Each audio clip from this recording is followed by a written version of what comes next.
নমস্কার বন্ধুরা, Bengali flavour ফুডে আপনাদের স্বাগত। নতুন বছর সবার ভালো কাটুক, ঈশ্বরের কাছে এই প্রার্থনা করি। আজ চলে এসেছি আরও একটি রেসিপি নিয়ে। আশা করি আপনাদের ভালোই লাগবে। ভিডিওটি শুরু থেকে শেষ পর্যন্ত দেখার অনুরোধ রইল।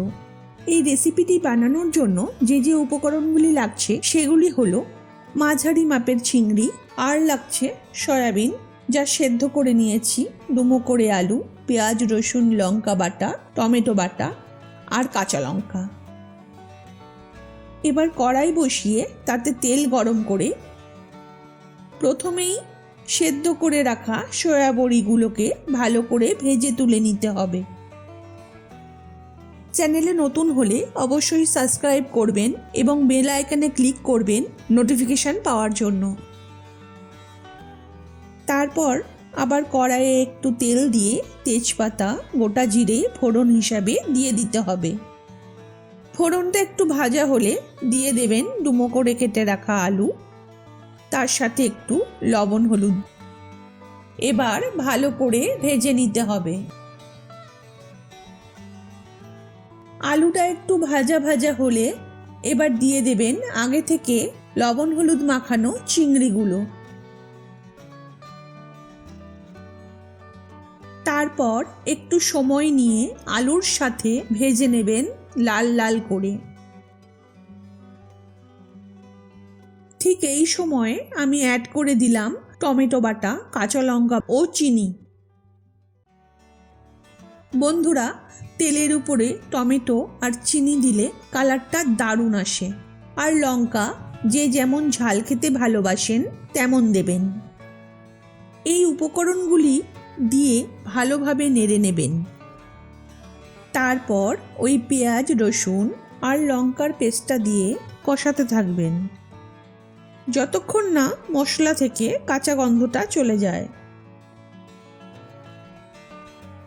ঠিক এই সময়ে দিয়ে দেবেন আগে থেকে ভেজে রাখা সয়া বড়িগুলো।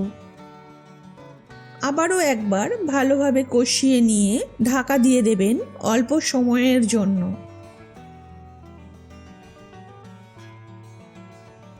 ঢাকনাটা খুলে দিলাম। কি যে ভালো গন্ধ বেরাচ্ছে, আপনাদের কি বলবো। আমার ভীষণ প্রিয় পদ এটি, সয়া চিংড়ি। আমি ভাত রুটি সবার সাথেই ভীষণ খেতে ভালোবাসি এই পদটি। আশা করি আপনাদেরও ভালো লাগবে। এবার গরম জল দিয়ে দিলাম। আপনারা গরম জল ব্যবহার করার চেষ্টা করবেন। মাংসকেও হার মানায় এই রান্নাটি।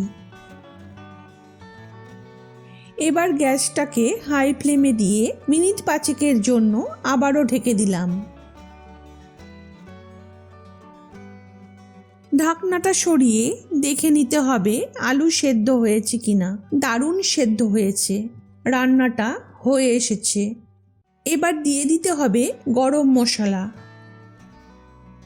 যা এই রেসিপিটির স্বাদকে কয়েক গুণ বাড়িয়ে দেবে। আমার সয়া চিংড়ি রান্নাটা হয়ে গেছে। গ্যাসের ফ্লেমটা অফ করে রেখে কিছুক্ষণ স্ট্যান্ডিং টাইম দিতে হবে। এবার কড়াইটা নামিয়ে নিলাম আর সার্ভ করার জন্য একটা প্লেটে ঢেলে দিলাম। একবার বাড়িতে বানিয়ে খাওয়ার অনুরোধ রইল বন্ধুরা। ভিডিওটি ভালো লাগলে অবশ্যই কমেন্টে জানাবেন, লাইক করবেন, শেয়ার করবেন, অবশ্যই সাবস্ক্রাইব করবেন আর নোটিফিকেশন পাওয়ার জন্য বেল আইকনে ক্লিক করতে ভুলবেন না।